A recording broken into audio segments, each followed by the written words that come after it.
Our greatest mental asset is our imagination, and our greatest mental process is staying curious. And when you bring the two together, all kinds of things can happen. Because I can have an imagination, but if I'm not curious, well, but I can be curious, but if I don't have so when you bring those two together, all kinds magic can happen.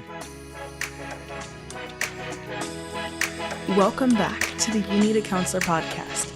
This is a show presented by Heart and Solutions Counseling Agency. We release new episodes every Sunday at 5 p.m. Central and encourage you to batch up that laundry, put away the dishes, plan for the week ahead, or do any other task that might seem daunting while you give our show a listen. You might just be encouraged to call your therapist, connect with this week's guest, or seek out those services you've been considering for a while but haven't made the commitment to yet. If you are in the state of Iowa and are in need of mental or behavioral health counseling, give us a call at 1-800-531-4236. Enjoy the show. Hello, and welcome back to the You Need a Counselor podcast. My name is Dr. Julie Johnson. I'm the president and founder here at Heart and Solutions Mental Health Counseling and Behavioral Health Counseling in Iowa. Our show today is a little bit different because Krissa Hunt is on maternity leave. We are so excited to welcome her baby girl to the world. And so today is a solo host episode. Just a reminder of the mission of our podcast. So You Need a Podcast, or You Need a Counselor is a podcast designed for people curious about counseling, but who have barriers that keep them from experiencing the benefits of counseling. Our mission is to share stories about counseling, good, bad, and indifferent, and spread the message that everyone can benefit from mental health and behavioral health counseling services. Our guest today joins us from Florida. We've got Richard Waldman here with us today. Richard is the creator of the Order to Life system. He is also the author of Your Guide to a Better Way of Thinking. So Richard helps people to take control of their thinking, to manage their behaviors, their worries, their fears, to kind of take that present moment in and be able to enrich their own lives through the power of structure with our thinking, structure with our ability to regulate ourselves, because in so many ways, we're the only thing in this world that we can control. So welcome, Richard. Thank you for being here. Well, thank you, Dr. Julie. It's a pleasure. Wonderful. Now, tell us a little bit about what it is that you do, because you're an Army veteran, you're a clinical pastor, and you're a life coach. So you do so many different things, and we're just interested to hear what you're up to. Yeah, well, I'm also a science buff on the side. One thing I love about science, I heard a scientist once say, we live for questions. We live for questions. And over the course of, as I got involved with, I used to be involved with professional education all over the map, dealing with the human condition. And questions always kind of popped up for me along the way. Why is it we can be so extraordinary and at the same time confused, self-serving, and destructive? Why is it that we're the only life form on the planet that destroys itself? What is there a connection between our intelligence and the fact that we're destructive? So all these things started popping up. And then I had a fantasy one day, as I mentioned, I used to involve with creating classes for specific purposes for different things. I envisioned that someone came to me and said, Richard, we want you to create a class as to why we can be extraordinary and at the same time confused, self-serving, and destructive. What's wrong with us? Why is it we don't do what we know to do? What keeps us from changing? So all these things, so I thought to myself, let me jump into this and see if I can figure it out. Dr. Julie, when COVID-19 hit, I don't know what the percentage affected how much of the human population, but it wasn't terrific. But but on the other hand, mental illness, we all suffer at different times, at different levels, over different things. But no one everyone on the planet does, but we don't talk about it. How can we not know this? It's been going on since man became aware of himself. But so I thought, maybe I can figure this out. I really enjoy what you said about that we are extraordinary, but we're also self-destructive. We have all of these strengths, and every Yeah. strength is a weakness, and every weakness is a strength. Everything is a double-sided edge, and so I like what you're saying about acknowledging that self-destruction, because often we don't acknowledge that within ourselves, but we Right. see it so clearly in other people sometimes. So Right. why do you think that is, that that self-destruction comes in and it's so hard for us to acknowledge it? Well, that was the key. That was the key. And along the way, I was doing some reading, research, and I came across something. It's not profound at all. As individual talked about our self-image and how it's vital, and how we respond to it. It guides us as far as how we conduct our lives, and all the things like that. And then I thought to myself, well, wait a minute. I didn't create me in my own mind. I didn't create the image I had of myself in my own mind. Okay. And then I started thinking a little bit further. Go, well, wait a minute though. And also too, I heard that we have over 6,000 thoughts a day. We don't take time out to consciously think of these thoughts. And what about those crazy nighttime dreams that we have, where it takes reality, brain will take reality and twist it into something of its own making. What is going on? Well, our brain has the ability to create on its own. I didn't, and I'm going, whoa, this is monumental. Changes everything. The unfortunate part, Julie, much of what our brain creates is not in sync with the rest of the universe. And then we wonder, what's going on, but we're not aware of what is going on. And the point being, we are not our brain. We are not our brain. And the brain has a gatekeeper called the chatter in our head that showed up years ago in the Garden of Eden as a serpent. And the reason why it's described as a serpent is because the chatter in our head is like a serpent. It has slithered its way into our psyche. It's quiet. It's stealthy. It speaks with a forked tongue that can be deadly. And that's exactly what's going on. But there again, we don't have the awareness of what is, how do I say, no one's ever explained this to us. And the side of our personality that our brain created is judgmental by nature, which is the most destructive mindset you can have, because you can't have a negative state of mind until you're judgmental. And so that drives everything. So when I'm counseling or working with people, negativity comes up. One of the questions I will ask, assuming, well, usually they're familiar with the circle, the order to life, is, well, what are you judging? What are you judging right now that is enabling you to be fearful, to be regretful, to be anxious right now? And then we go from there. So we have a starting point. And so it's been very instrumental. And the beauty of it, it's simple, it's easy to understand and apply, and also transferable. Meaning, I can explain it to you 2 minutes later. You can teach it to somebody else. And so that's the beauty of. I wanted something that's simple, transferable, easy, something that a fifth grader can understand, and that we can all support each other instead of judge each other. Yeah, and there are the path to who we are, this identity question that has been in the human brain for forever, right? This who Yeah. are we as a person?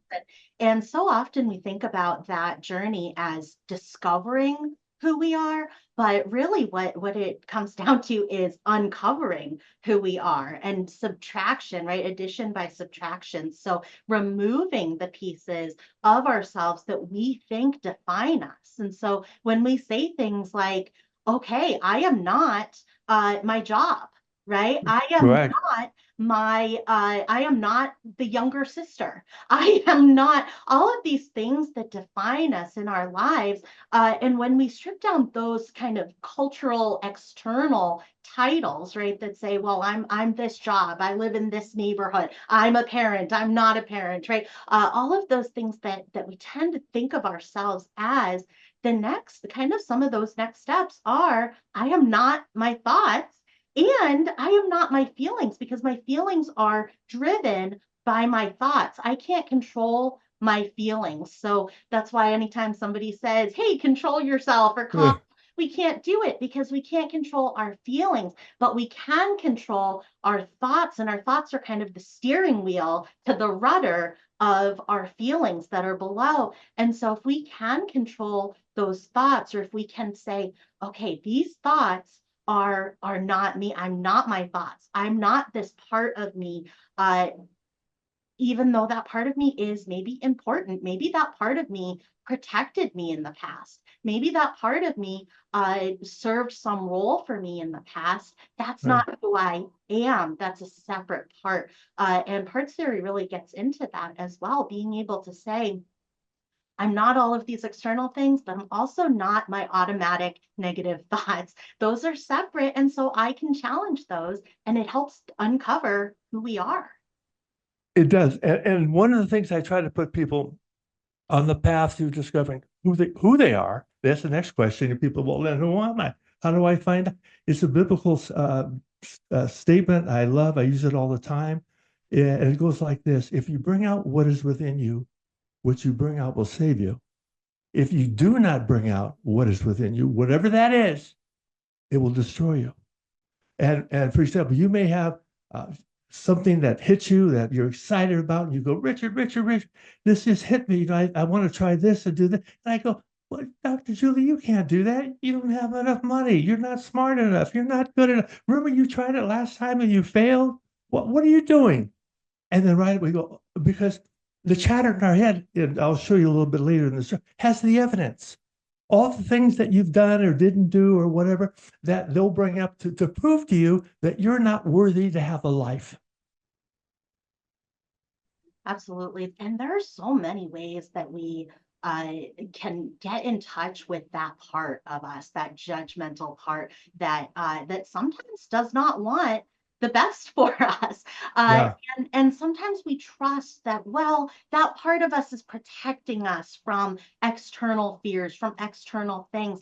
And so we tend to listen to that and think, well, this is what we need to follow. And the idea that we can question those thoughts, that we can listen to those thoughts, because if we don't listen to them as, okay, what is the message that's coming through? It's going to come through in all kinds of ways. It's going to come through physically for us, right? It's going to come through in other symptomology. And so we do have to listen to it and be able to communicate with it, knowing that, hey, that's not me. That messaging that's coming through, or those thoughts that are coming through, are not necessarily the truth. We have to question every single one of those 6,000 thoughts a day, right? We've got to set up correct. systems to be able to at first it's hard. At first we're like each single one, right, trudging through the process with each one. But after that, if we have systems in place, we're able to start automatically challenging those thoughts as they come through. Everything is practice. Everything is practice. The attorney practices it before he goes into the courtroom. The doctor practices before he goes in the operating room. Everything is practice. And one of the things as we go through this, and I'm sure you run into this with your counseling, where they're hesitant to maybe to try something or do something that's different that'll move them in the right direction. And my question is always this, Julie, okay, let's say we're going to attempt to do whatever it is. And let's say it doesn't quite work out the way, that we, in a sense, want to. Are you going to get hurt? Is it going to cost you money? Is it going to show up in your life in some other negative way? No. Well, let's give it a shot. Let's give it. And the thing is, life doesn't work. The universe doesn't work in a straight line. It's going to be a zigzag or zag there, a zig, and it doesn't move in a straight line. But each time we zig, and we learn something. See, that's the thing. The universe wants to teach us, but we're not aware or open enough to know that. No one's told us this. That if as long as you're doing what you love, you can't fail because you love doing it, and you're always learning something about what you love doing. And so there's no such thing as failure, and there's no such thing as hard work.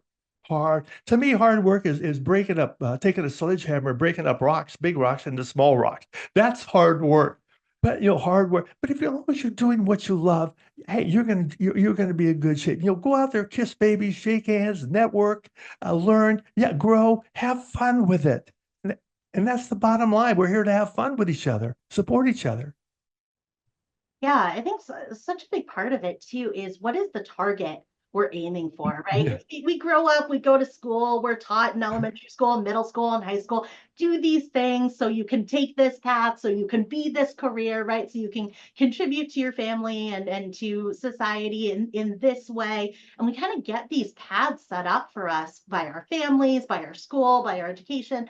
And we don't always stop to think, well, is that the end goal? What am I aiming at? Because if I'm looking at a decision, or I'm looking at a path in front of me, or an opportunity in front of me, and my automatic negative thoughts are saying, you can't do it, right? You can't do it. Nobody in your family's ever done it. You've never done it. You don't know what you're doing, right? Yeah. When Yeah. those thoughts come in, we can say, well, there could be failure. And those thoughts could say there could be failure because you could lose money, you could lose time, you could lose all of these things. And at the same time, those are only considered failures if the goal is make more money, progress your career, progress your standing in society. If that's the goal, then there is that opportunity for failure. And if that's the case, we want to fail fast, right? We want to get Yeah. Maxwell, we want to fail fast and get the failing over with so we can move on. Right. But when we change or redefine the goal, the actual goal, is the goal self-fulfillment? Is the goal Mhm. that I have more peace in my day? Is the goal that I have more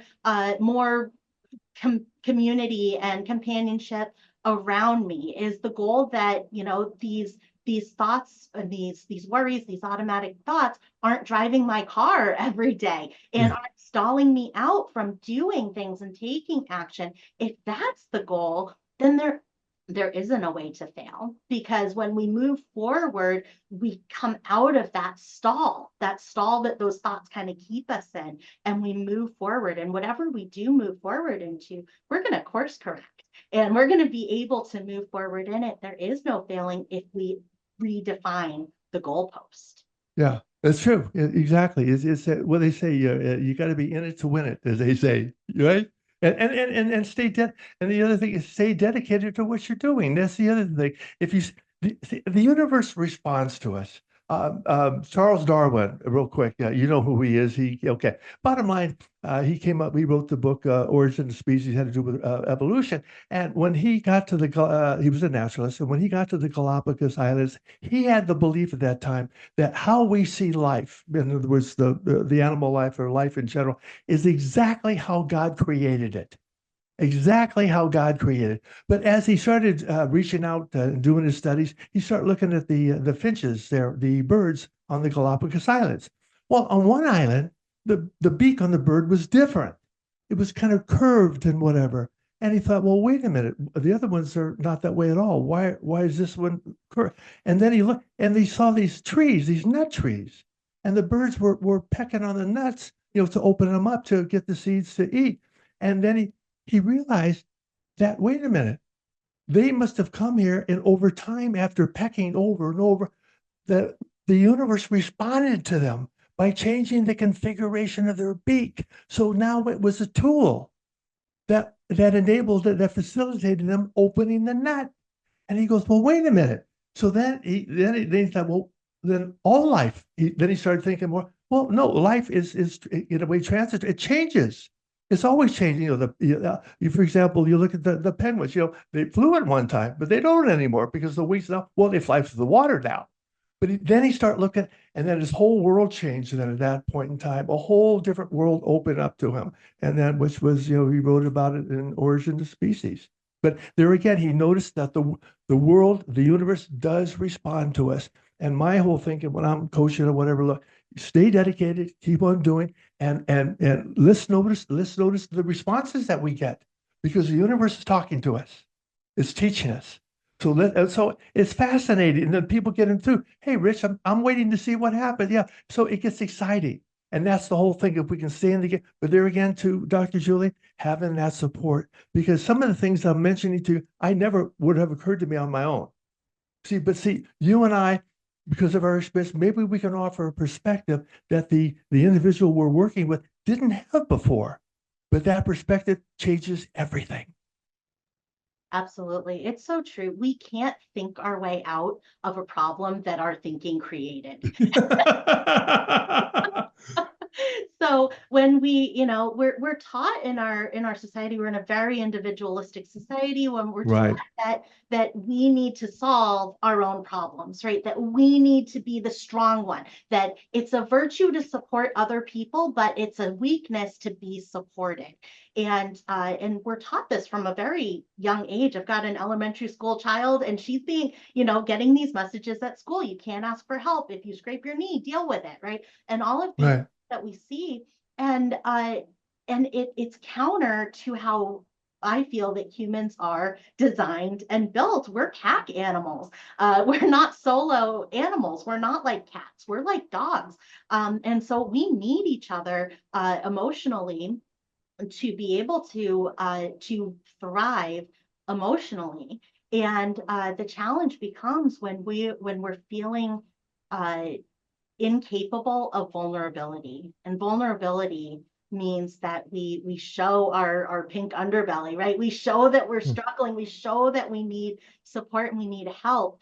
And so many times that automatic negative thought will say, that's your problem, that you can't figure that out by yourself, right? You shouldn't inconvenience others. You shouldn't be a burden to other people. And it is our role and it is our responsibility, right? We can't control what those negative thoughts automatically say to us, but we can take steps to process those thoughts and to question if those thoughts are true or not. And the way that we know that is how they feel to us when we do listen to them.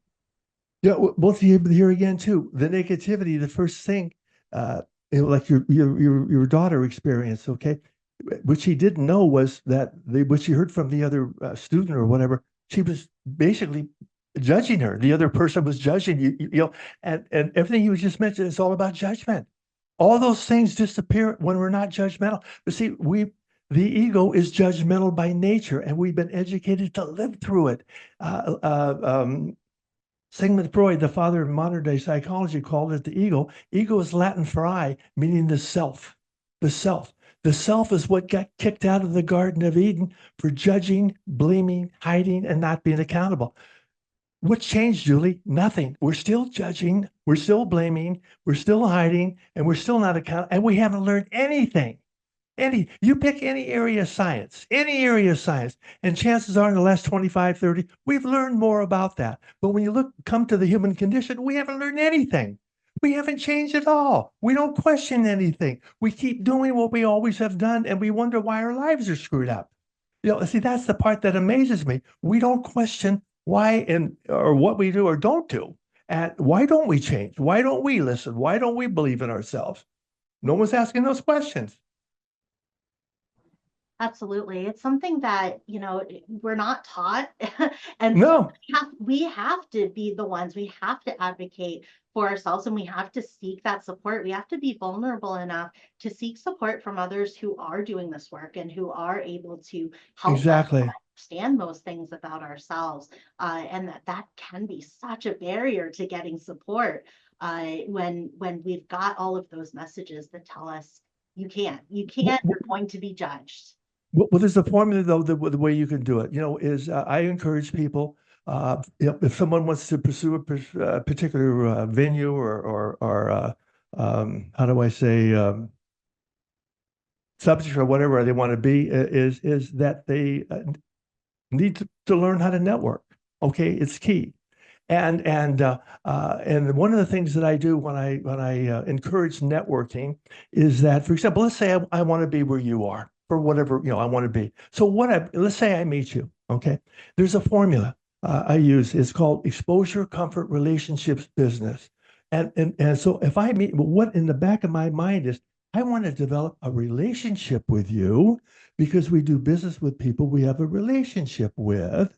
And so consequently, if I'm developing this, we're exposed, you're starting to feel comfortable with me, we have this kind of relationship, we're this, and here's what I might say to you, Julie. Julie, can I ask you a favor? And always people, well, of course, they're not going to, say no.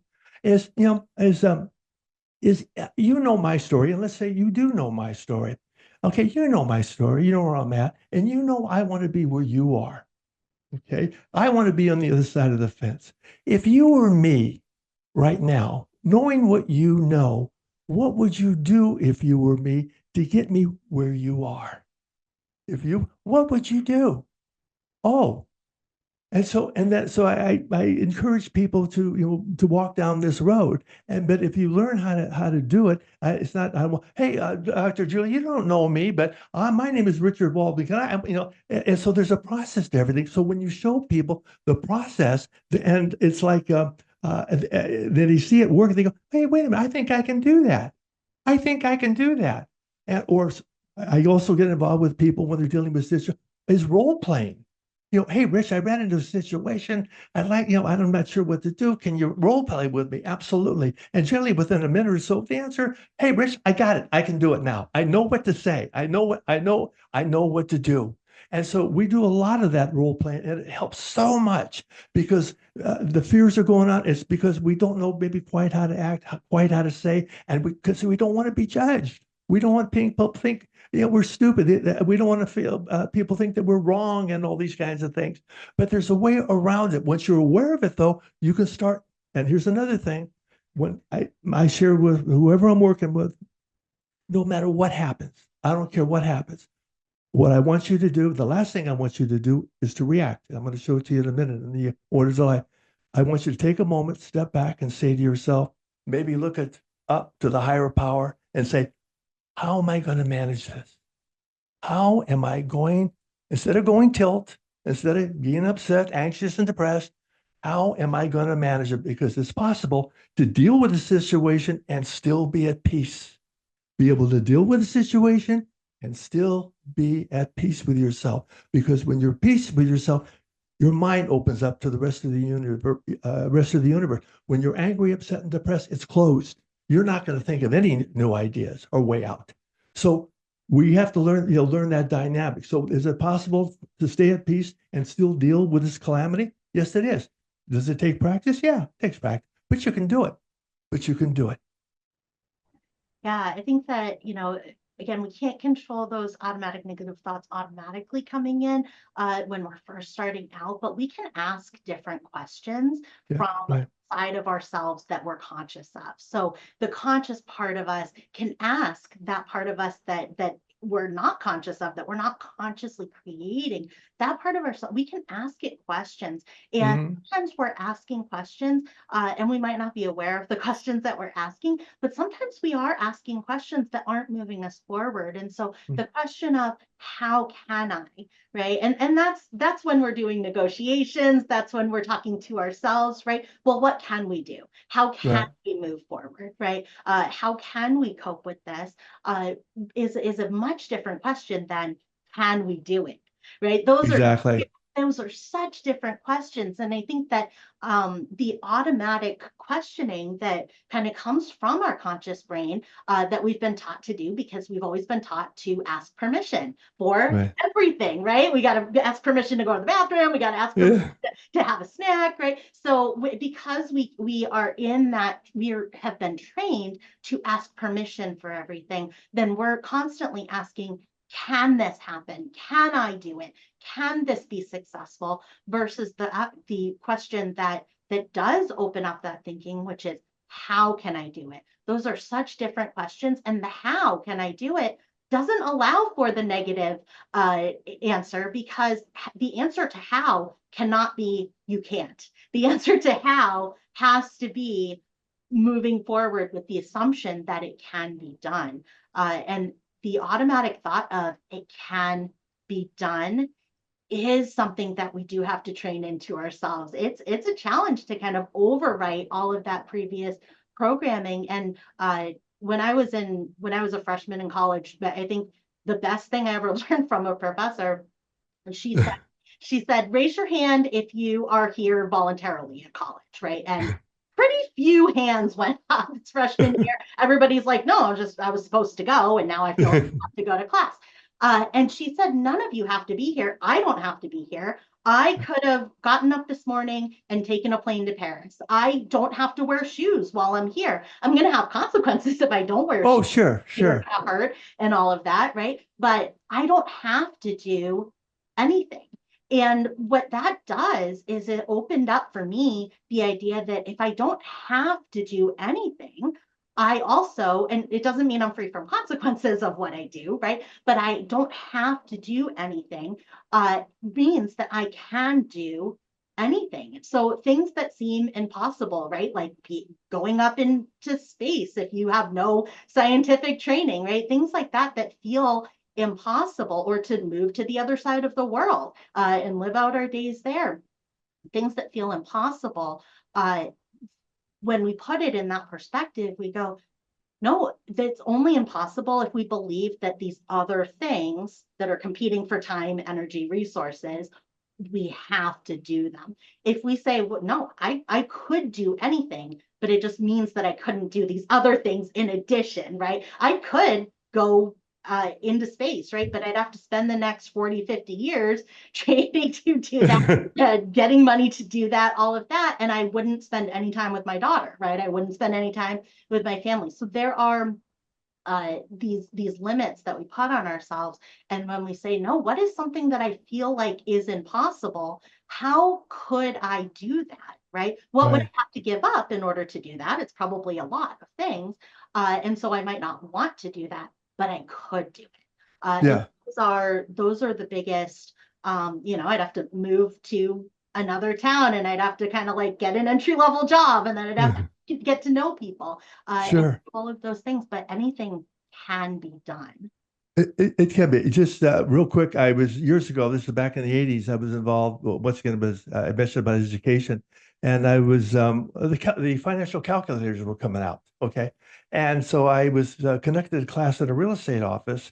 And bottom line was, I was organizing the beginning of the class. I came in and one of the gals says, Richard, I can't stay for the class. And I said, well, okay, no, we can arrange something else. And, and I had bought the calculators, and they reimbursed me. I had them in a box, and she pulls the calculator out of the box. She goes, "Look at this, Richard. Look at all these buttons. Okay, what about it? I'm not going to make an ass out of myself in front of my fellow realtors. I can't even add." I says, "You don't have to know how to add. What do you mean? Look at all these buttons." And I explained. I asked her. I said, "Can you do once again? Can you do me a favor? What's that?" I'll tell you what. Sit in the back of the room. I will not call on you. And if it's not working for you at the first break, leave, won't say a word, and we're good to go. Would you afford me that much time? Okay. And so bottom line, I'm going through it. And what I did was we didn't have any, how do I say, things to assist us in teaching these things. So I had to take pieces of paper, regular, and put for example, there's four elements of a loan, and put the signal, what signifies it they're on the top of the button. So I made pieces of paper, it replicated the button, and I put them on the wall so they could see it. And so we're going through here. We're entering the factors, okay. And so now it was time to compute payment. So I was watching her. So I hit, all right, compute payment. And I see her eyes got real big, and I knew she got the right answer. I walked back there. I said, "How you doing?" She's like, "Richard, it's because we have an outline." She said, "I got the right answer." And I said, "Well, you want to leave? You're still, no, I want to stay. I want to stay." And now I'm going to fast forward you. Several weeks later, I'm in the office and I see her, and "How are you doing?" She's kind of down. I said, what's up?" "Oh gosh, I've got to do these open houses, but I don't feel comfortable, and I'm not doing them, and I'm not getting any business." And I said, "Well, what's the problem?" She says, "I don't really know anything about, because she just got her license. She really does." I said, "You don't have to." "What do you mean I don't have to?" I said, "Let's role play." And she goes, "Okay," because we did that in class a bit. And so let's say you ask me a question, okay? She ask me anything. Ask me, hey, let's say her name is Mary. I care. "Mary, that's a great question. I do know the answer, but I want to make sure it's correct, because this market changes all the time. I know you're aware of that. Do you mind if I check on that? Because I want to tell you the right. Can I get back with you maybe later today?" "Yeah." "Oh, yeah, okay." I don't have to know anything. You see, I don't have to know anything. Oh, okay, thank you. So then you get the answer and you call them back and they think you're wonderful. You don't have, you buy time, but you have to learn these little techniques that along the way that enable you to buy time, that enable you to stay believing in yourself, that enables you to stay at peace with yourself, that enables you. And then the next thing I know, a few weeks later, they have what's called the board in a real estate office. And they put like the listings and the sales. Well, I walked in there, I was going to do another class, and I saw a sale and I saw her name on it. I got so excited. I said, you just put a deal together? Yeah. She says, I did. And she says, Richard, it's working out great. I feel so good because I know nobody can hurt me. Nobody can make me feel stupid. I know how to get around this now. And she was free like a bird. And then she was, no one could stop her. She just took off, and she owned that place after a while. And it was all just changed a little here, and it made all the difference in the world, all the difference. But there again, Julie, support, having that support where somebody like as a counselor like you can, hey, wait a minute, we tweak this a little over here, but we can move forward. Are you open to doing that? And and naturally, you need how to ways to support, meaning somebody's going to basically, follow your direction as well. Because sometimes people don't want to do that either. But that's another story. But yeah, you got it. But anyway, that's all I want to say about that support and that empowering people. Sometimes that the belief they have, we can do what's called workarounds. We can work around it until we could, maybe enhance that belief down the road. But we do workarounds, and then we always ask questions. How am I going to manage this? How am I going to manage this? Yeah, absolutely. It is the difference between, feeling self-esteem or self-efficacy because we can do something or we do know something versus feeling self-esteem and self-efficacy because we know that we know how to learn and we Yeah. know that we know how to get the information. And Einstein said that, right? It's not, it doesn't matter what you know, it matters if you know how to find the answer. And so, Right. if you don't know a word, but you know how to use a dictionary or you know how to use Google to look up a definition, Right. then you've got all the applied information at your fingertips because you know how to learn. And the self, the the ego does not like the idea that we don't know things and that we can't predict the future, that we can't predict other people, that we can't predict ourselves a lot of the time, that we don't know the answers. And the ego does not like that at all. Yeah. It is so important that we be able to accept that fact about ourselves, to model for other people that, hey, I don't know. We talk about it a lot in delegation, right? Because Mm. a lot of times people will see, we'll see somebody that we admire and we'll go, gosh, you are so organized. You're so on top of it. You know what to say all the time. How do you do that? I'm not like that. And so Mhm. we have this stagnation kind of idea sometimes that some people are that way and some people aren't, and I'm not, and they are. When the truth is, and especially we show it in delegation, that the truth is that that person is able to do those things because they failed until they could do it. They didn't know those answers. They probably still don't know those answers. Things change all the time. But what they do have is trainability and curiosity. Mm. And curiosity is so key because if we can accept as a baseline that we don't know anything, I mean, we really don't. My subconscious tries to say that to me all of the time, right? You don't know anything. Well, yeah, I don't know anything. And yet I know how to learn and I know how to find answers. And so I don't have to put my trust in the knowledge that's in my brain. I can put my trust in my ability to gain that knowledge through Get the answer. Right. taking action. And that baseline of I'm not in control, I don't have to know anything in order to move forward with what needs to happen in my life or what's supposed to happen in Mm. my life. Gosh, that takes so much pressure off of us. We put so much Oh, pressure it does. on ourselves. I'm going to just pony up, add on to what you said. You talked about curiosity. Our greatest mental asset is our imagination, and our greatest mental process is staying curious. And when you bring the two together, all kinds of things can happen. Because I can have an imagination, but if I'm not curious, but I can be curious, but if I don't have a match, so when you bring those two together, all kind of magic can happen.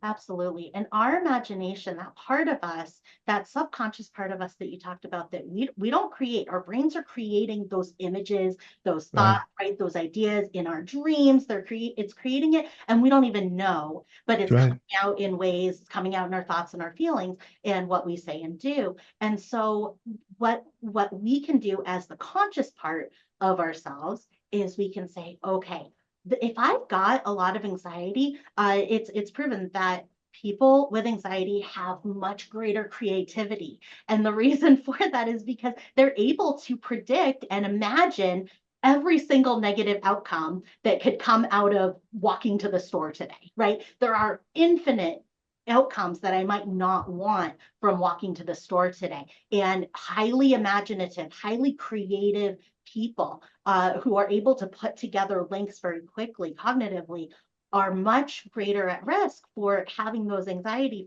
symptoms because they're able to imagine those things. So it's a superpower if it's used intentionally. And so much of the time we're taught, hey, I'm not creative, right? I'm not an artist. I'm not a singer. Right. I'm not this. I'm not that. And so that creativity, that imagination that might be a gift, a huge superpower of ours, gets suppressed in our conscious life.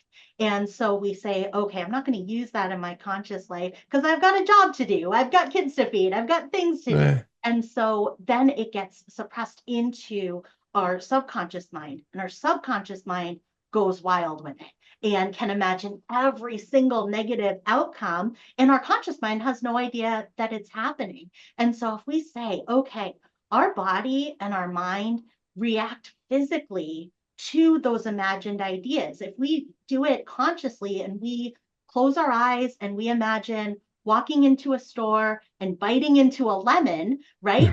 Our mouths salivate, right? We can feel, even just saying biting into a lemon, I can feel that physically.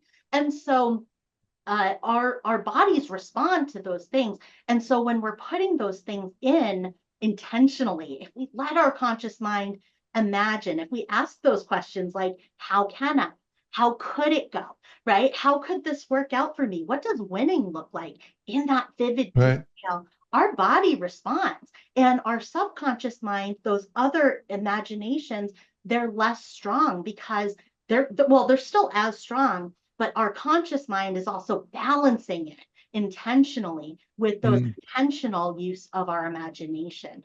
And so when we're aware of that, we can go, okay, I want to do more of it intentionally because yeah, it's feels like a vulnerability. It feels like a weakness when it's happening without our consent, without us knowing about it, right? In our subconscious mind. But if we bring those things into our conscious mind, if we let those images and those thoughts have a voice and we Right. go, oh, okay, that's what my subconscious mind is thinking. So is that true?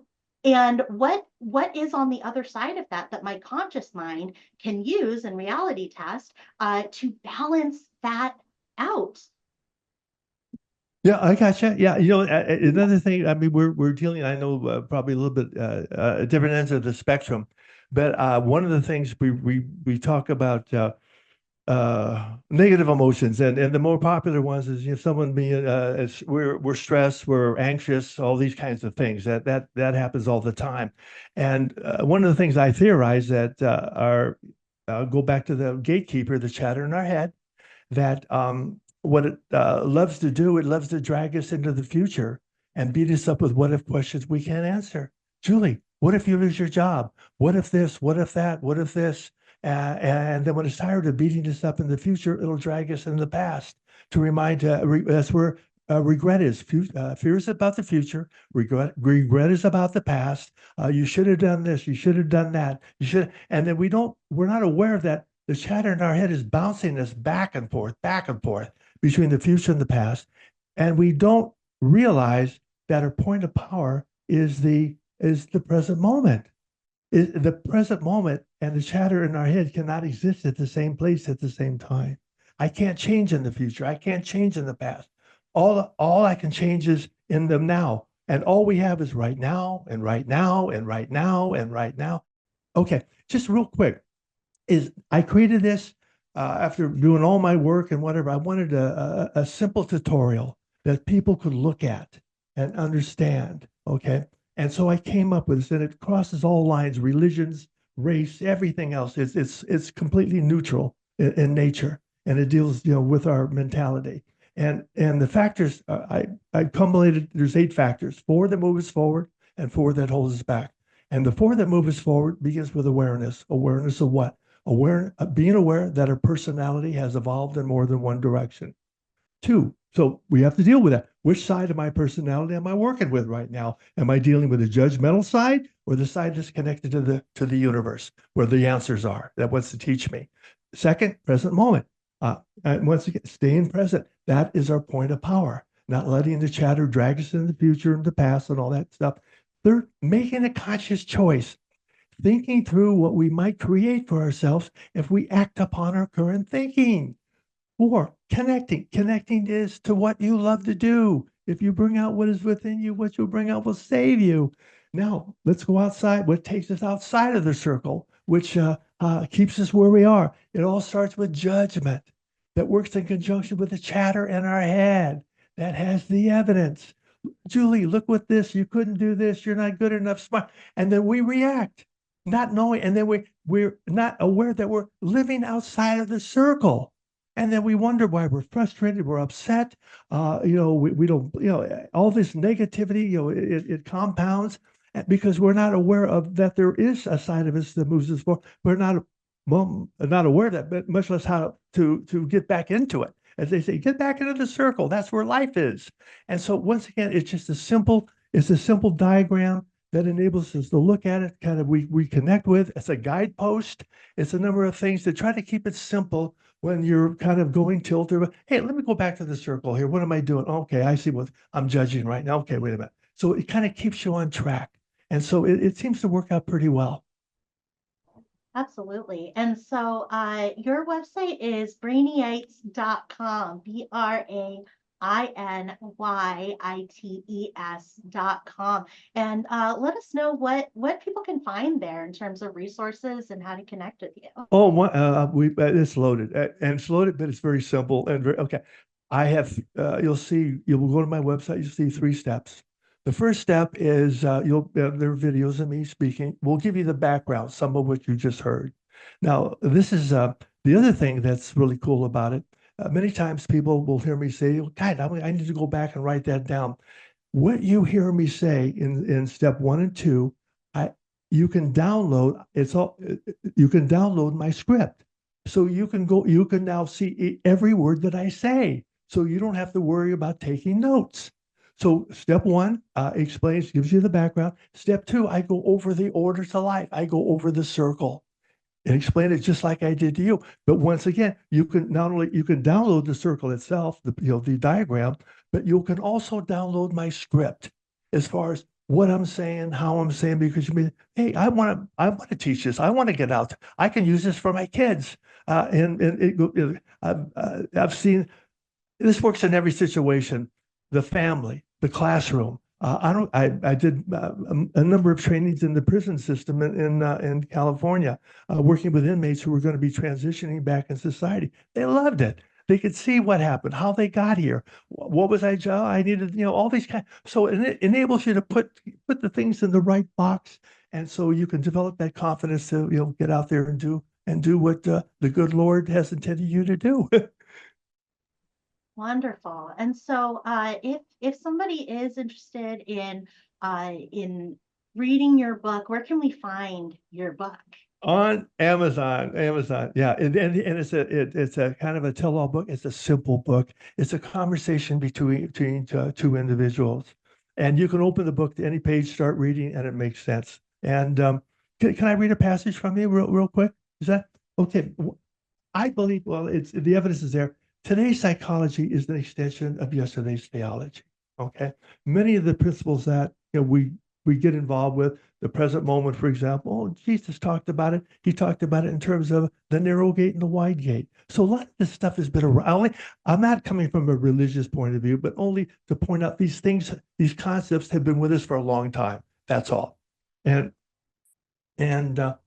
what I want to share is there's a chapter here. It's called Be Ye Perfect. And one of the things I consider myself kind of a little bit an expert on a topic that Jesus valued above all others. It's in the Gospels more than 80 times, and it's the kingdom of God. He said, seek the kingdom first and it'll be added to you. I go, what is the kingdom? Added in what way? And so after giving it some thought, I came up with this. A perfect state of mind is your gateway to the kingdom of heaven, said Noah. But what does the perfect state of mind look like, replied John. Picture, if you can, an inner calm so complete that nothing is wanting. There are no internal or external conflicts. It's a non-judgmental condition that's passionate about creating, open to change, and in order. It's called perfect because mental perfection is in harmony with God, where all things are added to you. Added to you in what way? Asked John. Is your body at ease? Is your mind free to think of wondrous things when you're anxious or upset? Will others break bread with you when you judge and curse them?